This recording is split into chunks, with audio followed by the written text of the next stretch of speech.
Hi అండి. అందరికీ నమస్కారం. Welcome to my channel. ఈ వీడియోలో ఏపీ ప్రభుత్వ ఉద్యోగులకు మరియు పెన్షనర్లకు 30%తో మధ్యంతర భృతిపై కీలక ప్రకటన. మరి దీనికి సంబంధించిన పూర్తి తాజా సమాచారాన్ని వీడియోలో తెలుసుకుందాము. వీడియో అయితే ఎక్కడే గాని స్కిప్ చేయకుండా ఎండ్ వరకు చూసేయండి. అప్పుడు ఇన్ఫర్మేషన్ పూర్తిగా అర్థమవుతుంది. అలాగే వీడియో చూస్తున్న ప్రతి ఒక్కరు వీడియోకి లైక్ చేయండి ఫ్రెండ్స్. ఈ వీడియోని తోటి ఉద్యోగ, పెన్షనర్ మిత్రులతో అయితే షేర్ చేయండి. కొత్తగా మన ఛానల్‌ని చూస్తున్నవారు ఇంకా ఎవరైనా సబ్స్క్రైబ్ చేసుకోకుంటే వెంటనే మన ఛానల్‌ని సబ్స్క్రైబ్ చేసుకోండి. సో, దీని ద్వారా నేను చేసే లేటెస్ట్ వీడియోస్ అన్నీ మీ వరకు రీచ్ అవుతాయి. ఇక ఆలస్యం చేయకుండా వివరాల్లోకైతే వెళ్ళిపోదాము. ఫ్రెండ్స్, ఆంధ్రప్రదేశ్ రాష్ట్ర ప్రభుత్వ ఉద్యోగులు మరియు పెన్షనర్లు ఎదురు చూస్తున్న 30% మధ్యంతర భృతి. సో, మనకి ఇప్పటికే పీఆర్సీ అనేది 2.5 సంవత్సరాల ఆలస్యమైన నేపథ్యంలో ఈ యొక్క నష్టాన్ని, ఆర్థిక నష్టాన్ని భర్తీ చేసేందుకు అట్‌లీస్ట్ 30% మధ్యంతర భృతినైతే ఉద్యోగ పెన్షనర్స్ బలంగా కోరుతున్నారనమాట. అది కూటమి ప్రభుత్వం కూడా ఆలోచిస్తున్నటువంటి నేపథ్యంలో ఈ యొక్క ఇంటీరియం రిలీఫ్‌పై ప్రస్తుతం రాష్ట్ర వ్యాప్తంగా చర్చ జరుగుతోంది. కూటమి ప్రభుత్వం అధికారంలోకి వచ్చిన వెంటనే ఉద్యోగుల సంక్షేమానికే పెద్దపీట వేస్తామని, ముఖ్యంగా 30% ఐఆర్ ప్రకటిస్తామని హామీ ఇచ్చిన సంగతి అందరికీ తెలిసిందే. సో, ఇక్కడ కూటమి ప్రభుత్వం అధికారంలోకి వచ్చిన వెంటనే ఆహ్, ఐఆర్ ప్రకటిస్తామని ఎన్నికల మేనిఫెస్టోలో కూడా మనకి ఈ మేరకు ఇచ్చారనమాట. సో, హామీ అయితే ఇవ్వడం జరిగింది. కానీ కూటమి ప్రభుత్వం అధికారంలోకి వచ్చి 1.5 ఏడాది పూర్తయింది. సో, ఇంకా ఇప్పటికి కూడా ఐఆర్ ప్రకటించలేదు. మేనిఫెస్టోలో 30% ఇస్తామని చెప్పలేదు. కానీ ఐఆర్ అయితే ప్రకటిస్తామని చెప్పారు. సో, దాన్ని ఊసే ఇంతవరకు ఎత్తలేదన్నమాట.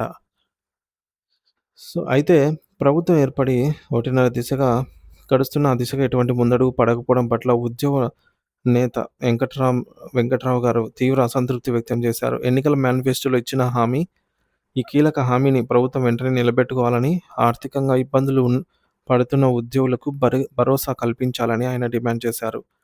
కేవలం మధ్యంతర భృతి మాత్రమే కాకుండా రాష్ట్రంలో కొత్త పే రివిజన్ పీఆర్సీ ఏర్పాటు ప్రక్రియ కూడా నత్తనడకన సాగుతుండటం పైన ఉద్యోగులలో ఆందోళన నెలకొంది. సో, స్టిల్ ఇంకా పీఆర్సీ కమిటీ నియమించలేదన్నమాట. కమిషన్ వేయలేదు. సో, పీఆర్సీ కమిషన్ వేయడానికి రూ. 1 ఖర్చవ్వదు అనైతే అంటారు. కానీ కమిషన్ ఇంతవరకు నియమించలేదన్నమాట. సో, మేబీ ఖర్చు ఉండవచ్చు. కానీ పెద్ద బర్డెన్ అయితే ఏముండదు.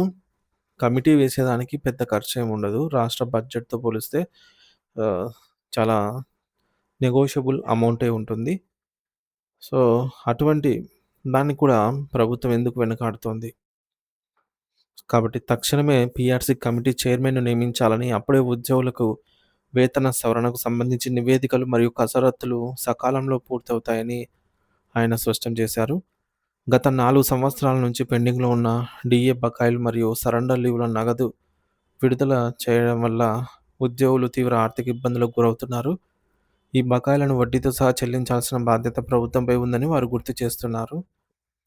ముఖ్యంగా ఒంగోలు డివిజన్‌లో పరిధిలోని వారికి బహుజన టీచర్స్ అసోసియేషన్ ప్రతి మండలానికి విస్తరించాలి అని, ప్రతి ఉపాధ్యాయుడి గొంతుకను ప్రభుత్వానికి వినిపించేలాగా బలమైన శక్తిగా ఎదగాలని డివిజన్ కమిటీ సూచనలైతే అందాయి.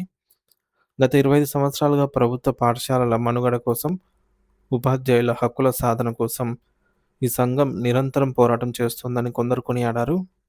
గత ప్రభుత్వ హయాంలో నిలిచిపోయిన ఎన్నో ప్రయోజనాలను ప్రస్తుత ప్రభుత్వం వెంటనే పరిష్కరించి ఉద్యోగుల పక్షపాతిగా నిరూపించుకోవాలని కోరారు. ప్రభుత్వ ఉద్యోగులు మరియు పెన్షనర్లకు రావాల్సిన ఈ పెండింగ్ బకాయిలు, పెరిగిన డీఏలు మరియు 30% ఐఆర్ కలిపితే దాదాపు ఒక్కొక్క ఉద్యోగికి రూ. 4,00,000 3-4,00,000 వరకు ఆర్థిక సహాయం చేకూరే అవకాశం ఉంది. ఇంత పెద్ద మొత్తంలో బకాయిలు పేరుకుపోవడంతో రిటైర్డ్ ఉద్యోగులు తమ వైద్య ఖర్చులకు మరియు కుటుంబ అవసరాలకు తీవ్ర ఇబ్బందులు పడుతున్నారు. కాబట్టి ప్రభుత్వం వెంటనే స్పందించి 30% మధ్యంతర వృత్తిపై అధికారిక ప్రకటన చేయాలని, తద్వారా లక్షలాది ఉద్యోగ కుటుంబాల్లో వెలుగు నింపాలని విజ్ఞప్తి చేశారు. ఉద్యోగుల సమస్యల పరిష్కారంలో జాప్యం జరిగితే అది పాలనపై కూడా ప్రభావం చూపే అవకాశం ఉందని, వీలైనంత త్వరగా సానుకూల నిర్ణయం తీసుకోవాలి అనైతే ఉద్యోగ పెన్షనర్స్ ఆశిస్తున్నారు.